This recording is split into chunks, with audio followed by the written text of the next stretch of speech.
Hello everyone, इस video में हम डिस्कस करेंगे कॉन्जुगेशन। तो कॉन्जुगेशन जो है वो है transfer of a genetic material या फिर DNA material from one bacterium to another bacterium with the help of a conjugation tube. मतलब जैसे हमारा ट्रांसडक्शन में होता है with the help of virus और अ बैक्टीरियोफैग, एक बैक्टीरिया से दूसरे बैक्टीरिया में डीएनए का एक पार्ट जाता है। इसी तरह से जो आपका कॉन्जुगेशन है वो जाता है एक बैक्टीरियम से दूसरे बैक्टीरियम में है, लेकिन through the help of conjugation tube. इसमें वायरस नहीं है इन्वॉल्व। समझ में आ रहा है? तो ये क्या है? Conjugation is a transfer of genetic material from one bacterium to another bacterium by mating और कॉन्टैक्ट विद ईच अदर। तो बाय मेटिंग होता है ये। इसमें क्या रहता है कि एक होता है F+, एक होता है F- bacterium. F+ bacterium male bacterium कहलाता है, F- बैक्टीरियम फीमेल बैक्टीरियम कहलाता है। तो किस बेस पे कहते हैं अभी हम देखते हैं। एक चीज़ ये देख लो आप कि इसको लीडरबर्ग एंड टैटम ने डिस्कवर किया था। मैं वही साइंटिस्ट बनाती हूँ जिन पर कहीं ना कहीं MCQ वगैरह भी आ जाता है और जो इंपॉर्टेंट होते हैं, तो थोड़ा आप इसको याद रख सकते हो कि लीडरबर्ग एंड टैटम ने इसको डिस्कवर किया था। तो F+ एंड F- क्या चीज़ है ये हम थोड़ा सा डिस्कस कर लेते हैं, फिर इनकी मेटिंग कैसे होती है उसको डिस्कस करेंगे। तो इसमें बेसिकली क्या होता है, एक F+ कहलाता है। F+ वाले में क्या होता है, एक नॉर्मल क्रोमोजोम है जो बैक्टीरियल क्रोमोजोम है। मेजर जो क्रोमोजोम होता है that is known as bacterial chromosome, या फिर हम इसको बोलते हैं होस्ट क्रोमोजोम। ठीक है।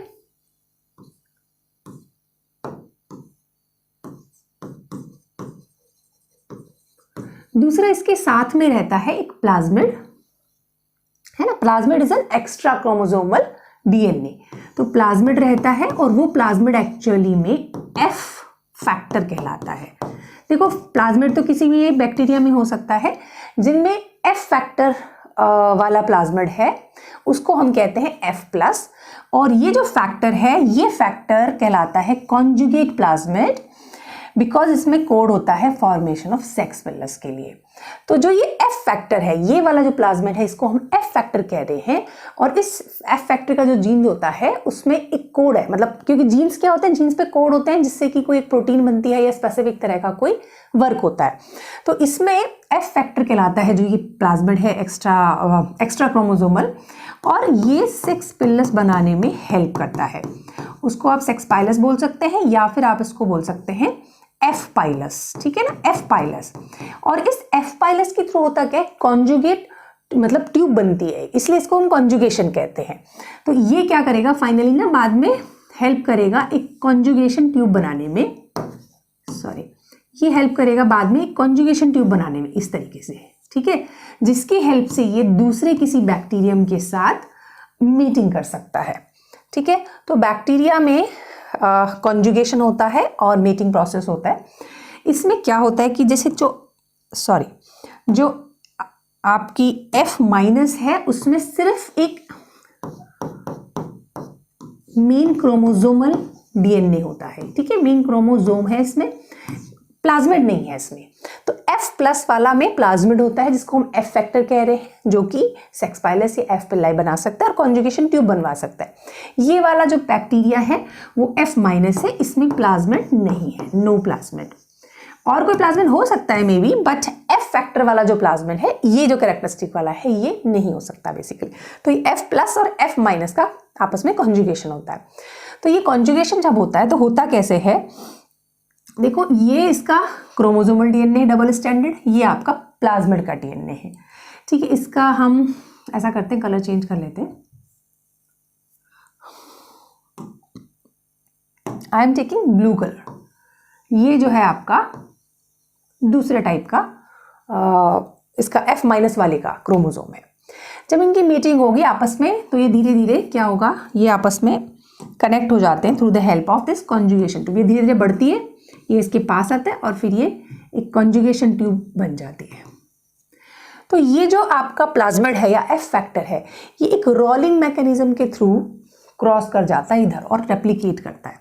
क्या मतलब, ये ऐसे करके ऐसे चला जाता है यहाँ पर। ठीक है, फिर नेक्स्ट डायग्राम में क्या होगा, ये यहाँ चला गया और यहाँ जाकर इसने अपना फिर से बना लिया प्लाज्मिड, और ये यहाँ पर रेप्लिकेट कर जाता है।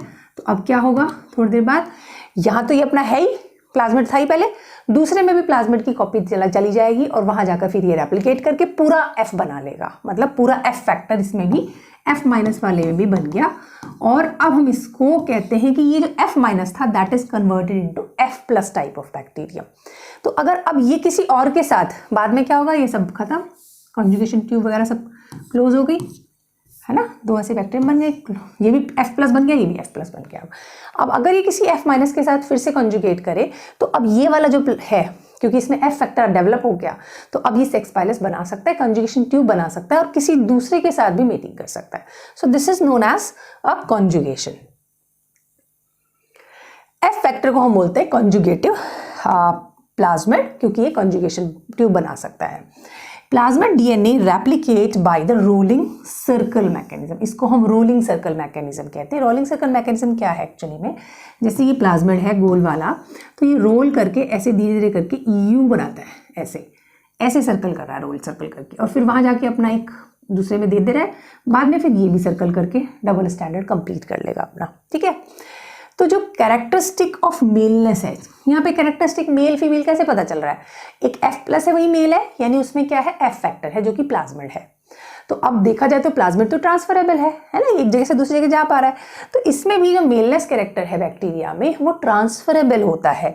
ट्रांसफरेबल नहीं वर्ड बोलना चाहिए, ट्रांसफर नहीं हुआ, उसमें भी है दूसरे में भी है, इसे ट्रांसमिसिबल बोलते हैं हम, ठीक है ना। तो इट्स ट्रांसमिसिबल या फिर इन्फेक्शियस, जैसे किसी एक बंदे को बीमारी है, उसने इन्फेक्शन करके दूसरे बंदे को बीमारी कर दी, उसके पास भी है उसके पास भी है, इसे कहते हैं इन्फेक्शियस कोई डिजीज। यहाँ पर हम क्या कह रहे हैं, जो मेलनेस है वो भी इन्फेक्शियस है, यानी कि एक जो है दूसरे को मेल बना सकता है, ठीक है ना, तो ये इन्फेक्शियस है। अब क्या होता है, इसको हम बोलते हैं F plus cross F minus conjugation, यानी एक मेल है एक फीमेल है, इसको हम डोनर कहते हैं F प्लस को, F माइनस को हम रेसिपिएंट कहते हैं, क्योंकि वो प्लाज्मिड को रेसिपिएंट कर रहा है। तो इनके कॉन्जुगेशन में यूजुअली क्या होता है, कौन पास कर रहा है, प्लाज्मिड, मैंने भी बताया प्लाज्मिड पास कर रहा है, जो मेजर क्रोमोसोम है वो नहीं पास कर रहा।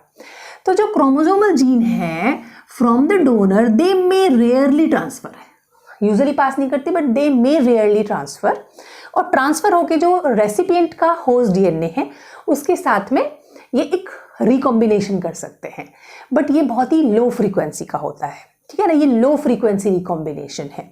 लेकिन ये देखा गया है कि अगर ये जो F फैक्टर है जो प्लाज्मिड है, अगर वो प्लाज्मिड इपिसोम में कन्वर्ट हो जाए, इपिसोम में कन्वर्ट होने को क्या बोलते हैं, मैंने आपको लास्ट वीडियो में बताया था।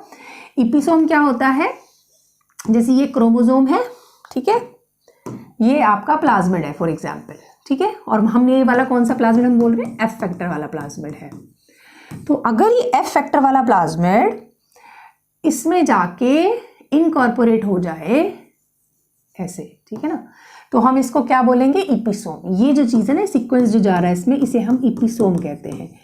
तो अगर ये F फैक्टर वाला जो प्लाज्मिड है वो इपिसोम में कन्वर्ट हो जाए, वो मेजर जो मेन क्रोमोसोम है उसके साथ इंटीग्रेट कर जाए, तो अभी जो हमने बात करी ये फ्रीक्वेंसी जो थी ना, ये बढ़ जाती है। कौन सी फ्रीक्वेंसी, मेजर क्रोमोसोम के पार्ट के जाने की tendency along with F plasmid, में प्लाज्मिड जा रहा है साथ में क्रोमोसोम भी जाने की, के पार्ट के कुछ पार्ट को जाने की टेंडेंसी बहुत इंक्रीज हो जाती है, और वो जाके वहाँ रिकॉम्बिनेशन भी ज़्यादा फ्रीक्वेंसी में करता है, मतलब ज़्यादा चांस बढ़ जाते हैं कह सकते हो।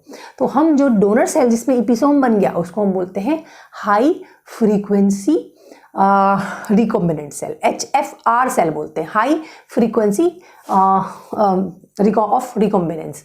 तो F factor as episome, such donor is known as HFR, ठीक है ना।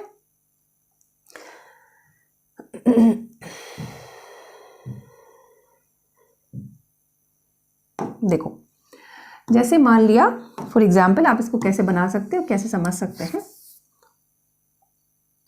फॉर एग्जाम्पल एक बैक्टीरियम है, दूसरा बैक्टीरियम है, ये आपका एक F माइनस है, यानी रेसिपिएंट कह सकते हो आप इसको, this is a recipient bacterium, ठीक है, सब बैक्टीरिया की बात चली है, तो रेसिपिएंट बैक्टीरियम है, ये आपका डोनर बैक्टीरियम है, ठीक है, ये इसका मेजर क्रोमोसोम है, ऐसे नहीं बनाते, डबल बना देते सो दैट कंफ्यूजन नहीं होगा आपको ना, ये आपका मेजर क्रोमोसोम है, और ये इसमें R प्लाज्मिड है, ठीक है ना, ये प्लाज्मिड है जो कि स्पेसिफिक टाइप का है जिसमें एफ फैक्टर कहते हैं जिसको, जो कि सेक्स पाइलस बनाता है कॉन्जुगेशन। ये आपका मेजर क्रोमोसोम है और ये कौन है, डोनर बैक्टीरियम। ये डोनर बैक्टीरियम है, वो आपका रेसिपिएंट बैक्टीरियम है। तो ये आपका इसमें चला जाता है through the help of conjugation, आप जो है ये ऐसा बन जाता है बाद में। तो ये भी आपका F प्लस में कन्वर्ट हो गया।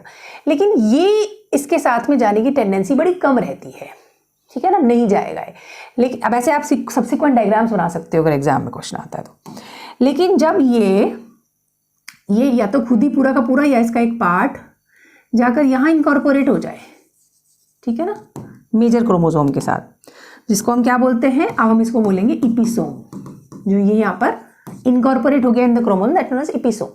तो अब जब प्लाज्मिड जाएगा इसके साथ पे, तो क्या होगा, इसकी जो टेंडेंसी है ना क्रोमोसोम के ट्रांसफर होने की भी, ये बढ़ जाएगी।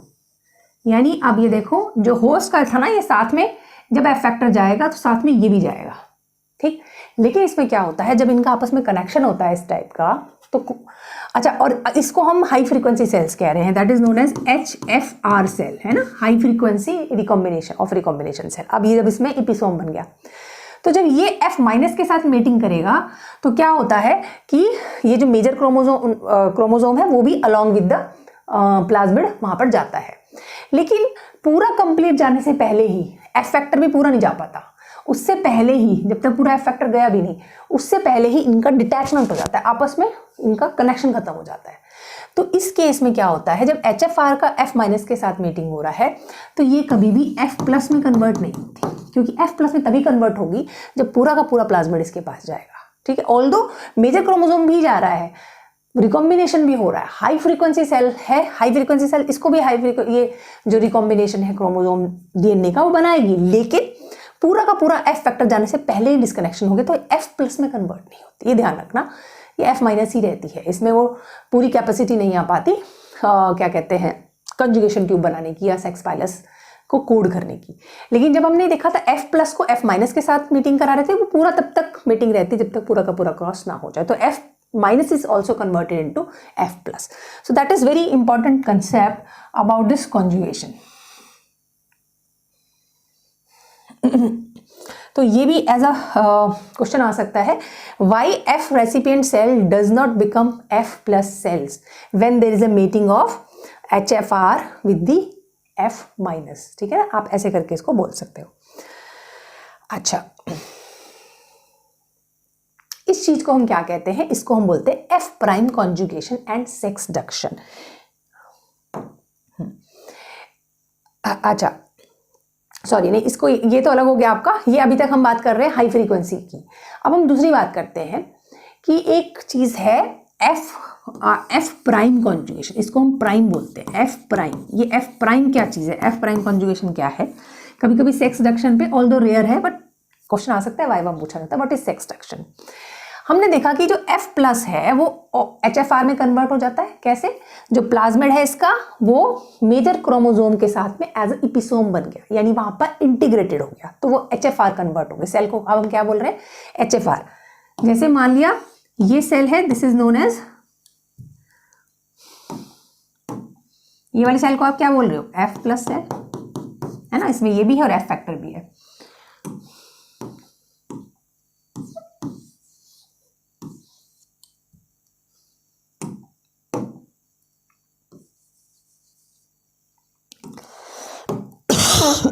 सॉरी, अब इस सेल को क्या बोलोगे आप, HFR सेल, क्योंकि जो प्लाज्मिड था वो क्या बन गया, इपिसोम बन गया, इसके साथ में अटैच हो गया मेजर क्रोमोसोम, तो ये HFR है।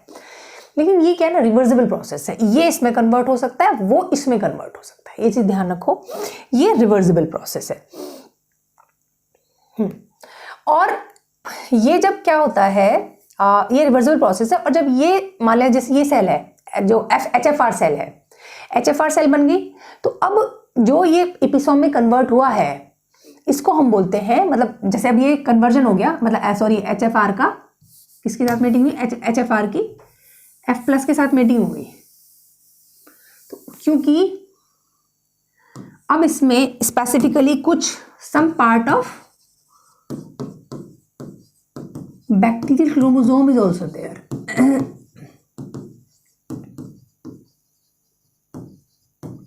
इज ऑल्सो प्रेजेंट, तो उसको हम बोलते हैं फिर F prime. F prime cell कहने लगते हैं इसको, ठीक है ना। जैसे मैंने भी बताया ना कि जब वो एपिसोम बन गया और जब उसका किसी के साथ कॉन्जुगेशन होगा तो प्लाज्मिड भी जा रहा है, साथ में क्रोमोसोम का कुछ पार्ट भी जा रहा है। तो अब जो नई सेल बनी है, मतलब जो रेसिपिएंट बैक्टीरियम था, वो उसको हम बोल रहे हैं एफ प्राइम कन्वर्जन। तो ये एफ प्राइम कहला रहा है क्योंकि इसमें जो होस्ट है उसका कुछ बैक्टीरिया का जो डीएनए है वो भी प्रेजेंट हो रहा है, ठीक है। अब अगर हम इस तरह की सेल को एफ माइनस के साथ कॉन्जुगेट करें तो क्या होगा, ये बहुत बड़ा इंपॉर्टेंट क्वेश्चन है। F prime conjugation and sex reduction. तो होता क्या है कि जो ये एफ फैक्टर है, जो एफ प्लस आपका एचएफआर में कन्वर्ट हो गया है, ये रिवर्सिबल प्रोसेस होता है। तो ऐसा भी हो जाता है कि जो एचएफआर बना है, हाई फ्रीक्वेंसी जो आपका सेल्स बनी है, जैसे कि ये था, ये आपका मेन क्रोमोसोम था, ये आपका प्लाज्मिड था और ये प्लाज्मिड जो है इसके साथ में अटैच हो गया, ठीक है। ये प्लाज्मिड, ये मेजर क्रोमोसोम है। प्लाज्मिड का एक दूसरा कलर लेते हैं, ये माला ग्रीन कलर है, ये इसके साथ अटैच हो गया। तो अब हम इसको क्या बोल रहे हैं, ये जब करा है तो इसने एचएफआर सेल बन गई, वो हाई फ्रीक्वेंसी रेजोनेंट सेल।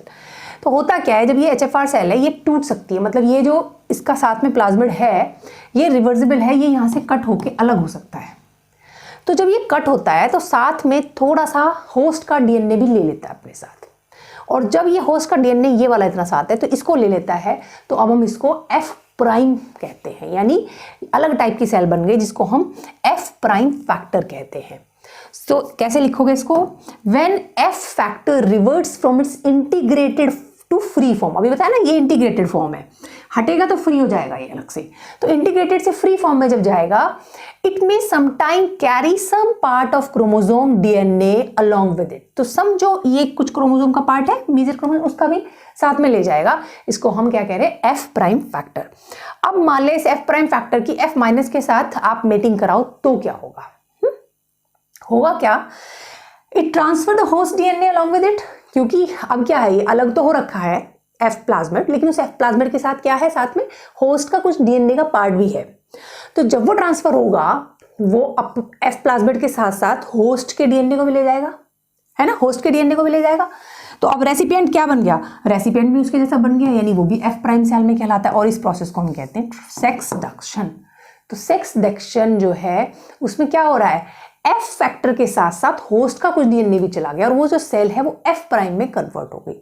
समझ में आ रहा है थोड़ा थोड़ा। तो आप देखोगे बेसिकली कॉन्जुगेशन वाला आपको लिखना है एफ प्लस एफ माइनस लिखना है। एचएफआर सेल आपको पता होना चाहिए हाई फ्रीक्वेंसी के, और अगर उसका उल्टा हो जाए, वो इंटीग्रेटेड फॉर्म से उल्टा कट होके चला जाए तो उसको एफ प्राइम कहते हैं, ठीक है ना।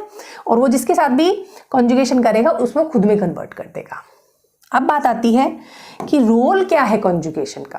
देखो ज़्यादातर ये जितनी भी जेनेटिक इंजीनियरिंग है, जितनी भी प्रोसेस है, इसमें सबसे इंपॉर्टेंट तो एक आपका जो एंटीबायोटिक रेजिस्टेंस है वो तो लिखना ही लिखना होता है। तो कुछ एंटीबायोटिक रेजिस्टेंस प्लाज्मिड मीडिएटेड होते हैं, कुछ और किसी प्रोसेस के थ्रू होते हैं। तो यहाँ पर जो है जो आपका हो रहा है वो कौन सा फैक्टर है, रेजिस्टेंस ट्रांसफर फैक्टर। तो एक्चुअली हो क्या रहा है, यहाँ पर एक ये मेजर क्रोमोसोम है, प्लाज्मिड है, ये प्लाज्मिड तो दूसरी जगह जा रहा है, दूसरे में जाके नॉर्मल था, ये प्लाज्मिड ही तो चला जा रहा है। अब इस फैक्टर के साथ साथ कई बार ऐसा होता है कि रेजिस्टेंस का एक वो भी होता है, इसका एक रीजन होता है, उस रीजन को हम बोलते हैं रेजिस्टेंस ट्रांसफर फैक्टर। तो वो अपने साथ साथ जब जाएगा तो एंटीबायोटिक रेजिस्टेंस के फैक्टर को भी लेके जा रहा है। तो अब ये बैक्टीरियम भी एंटीबायोटिक रेजिस्टेंस हो गया, ठीक है। दूसरा, इसी प्लाज्मिड के अंदर कुछ बहुत सारे there are several are recipient region, बहुत सारे इसमें, एक तो होता है इसमें ये वाला आर फैक्टर जिसको हम बोलते हैं RTF factor, resistance transfer ratio, एक होता है। लेकिन बहुत सारे स्मॉल आर लिख दिया जिनको, वो है रेसिपिएंट फैक्टर, ठीक है, आर रेसिपिएंट रीजन बोल रहे हैं उनको। तो वो क्या है, हर आर जो है ना, स्मॉल आर, वो अलग अलग एंटीबायोटिक के लिए कोड करता है, ठीक है। तो कितने आर में चेंज आ रहा है, कितने आर ट्रांसफर हो पा रहे हैं, क्या हो पा रहा है, तो उससे क्या होता है, मल्टी ड्रग रेजिस्टेंस डेवलप होता है।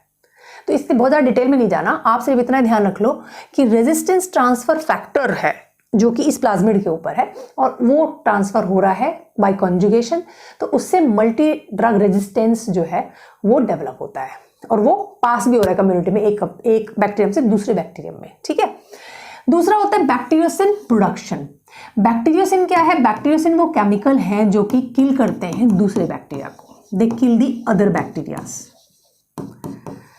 फायदा क्या है इसका? ये उन बैक्टीरिया को किल करता है जो और एनवायरनमेंट में पड़े होते हैं, ठीक है। कौन? बैक्टीरियोसिन। बैक्टीरियोसिन एक प्रोटीन है, तो वो एनवायरनमेंट में जो अदर बैक्टीरिया पड़े हुए हैं उनको किल करता है, जिससे कंपटीशन कम हो जाए, है ना। भाई अभी इनको ग्रो करने के लिए ज़्यादा खाना पीना मिलेगा, ज़्यादा सर्वाइवल मिलेगा, तो कंपटीशन कम हो जाए, इसलिए अदर बैक्टीरियाज को किल करने का काम करते हैं। अब इसका जो कोड है वो भी आपका प्लाज्मिड के ऊपर है, जो यहाँ पर हम पढ़ रहे थे ना, ये वाला कॉन्जुगेशन इसी प्लाज्मिड पर है। इसका भी क्या कहते हैं, बैक्टीरियोसिन का भी कोड, और इसका जीन भी वहीं पर है। उस जीन का नाम है, जैसे फॉर एग्जांपल ई कोलाई के लिए अगर मैं बात करूं, ई कोलाई के लिए बैक्टीरियोसिन जो है वो कोलिसिन है। जो बैक्टीरियोसिन है ना, जो औरों को मार रहा है, ई कोलाई के लिए वो क्या है? कोलिसिन से। और जो फैक्टर उसका नाम है कोलिसिनोजेनिक फैक्टर, कोल, वो ई कोलाई के नाम से ही है, ठीक है। कोलिसिनोजेनिक फैक्टर है, तो वो आपका कोलिसिन ही बना रहा है और वो उसका काम कर रहा है, ठीक है ना। तो ये बेसिकली अदर बैक्टीरियाज को किल करने का काम करते हैं। ये भी बड़ा इंपॉर्टेंट रोल प्ले होता है कॉन्जुगेशन का। अब हम पूछते हैं कि भाई फेट ऑफ डोनर डीएनए क्या है? अब डोनर का क्या होगा? डोनर का कुछ नहीं होगा, या तो ये सीधा सीधा डिसइंटीग्रेट हो जाएगा, खत्म हो जाएगा, या फिर ये क्या करेगा, जैसे अगर मान लिया इपिसोम बन गया और ये भी ट्रांसफर हो सकता है, ठीक है ना। तो ये तो ट्रांसफर हो जाएगा, आगे की मैकेनिज्म करेगा, आगे प्रोजेनी में चला जाएगा, या फिर ये डिसइंटीग्रेट हो जाएगा, दो ही चीज़ें होंगी। तो कॉन्जुगेशन जो है वो बड़ा इंपॉर्टेंट मैकेनिज्म है और इंपॉर्टेंट क्वेश्चन भी है एग्जाम के आने के लिए। Thank you very much.